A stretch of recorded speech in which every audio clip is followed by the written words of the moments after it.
The Chief Executive Officer from Gasterra is joining me now, Mr. Gertjan Lankhorst. Thank you so much for joining us, sir.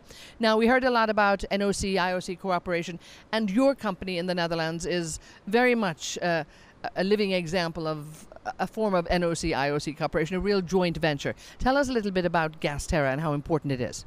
Well, Gasterra is now already a 50-year-old company, which is 50% owned by the Dutch government, and the other half is owned by Royal Dutch Shell and ExxonMobil. And it is in fact a company that is selling the gas that is produced in the Netherlands all over Europe. Now, when you look at the gas prices around the world, and some people think maybe that gas at one day will come to a form of a tradable commodity like oil, but right now we're looking at different prices all over. How do you manage that? I mean, are you beyond Europe and you look, how does the impact of the price in other countries impact you?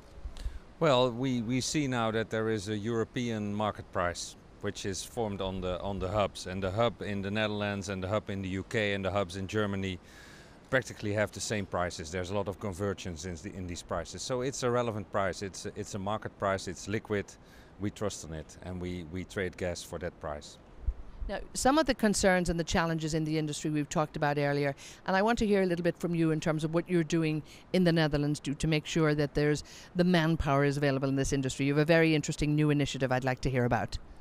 Yes, we think that the manpower is one of the key important factors for the future of our industry. So, and that's not only for natural gas, that's for the whole energy sector, also for renewables and for the traditional fossil fuels. That's one thing. Second is we need more research and intelligence in energy. Innovation is the key for the future. So we are now creating this Energy Academy Europe, where there will be top research, there will be top education, but there will also be very practical education, vocational training. So it is a really deep institute where you can do practical education, but also very highly theoretical academic education. It is interdisciplinary, so it's not only technology, it is also the social factors that affect energy policy, and we bring this all together in an institute that is not only created by the universities, but also in good cooperation with the industry. And do you think that's the essential thing, that it has to be a codependent, interactive organization from now on? You can't just do academia in this industry, or you can't just do practical. You have to have the companies involved, you have to have the government involved, and the whole initiative driving it really to make sure that you get the people you need. Exactly. It is a cooperation, and we must do this jointly, the industry and the universities, because the demand-driven factor in that makes sure that we get the research and that we get the people that we want in this industry.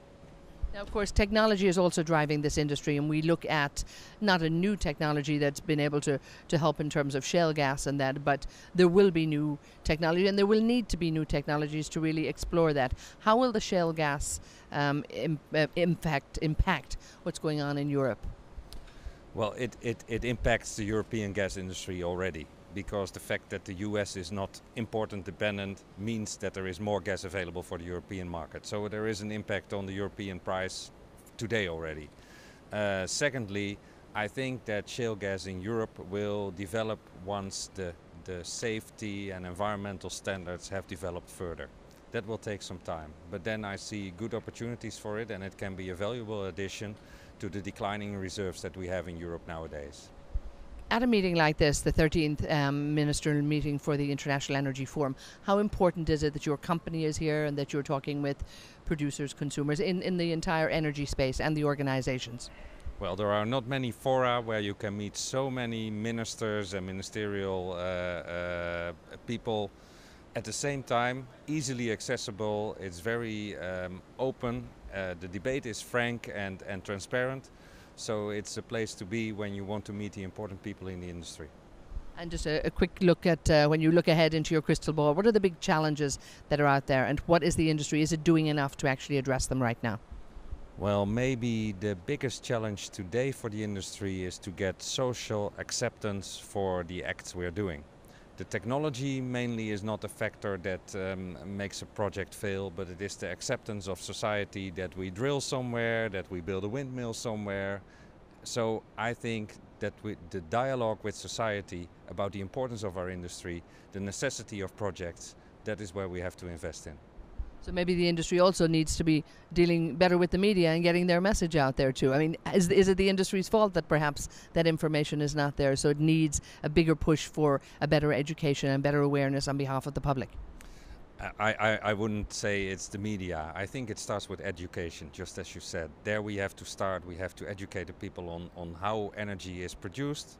For many people it's something that just comes out of the socket, and we have to make clear how we have to produce it, how important it is, how big the energy hunger of society is, and what we have to do to make all this energy available.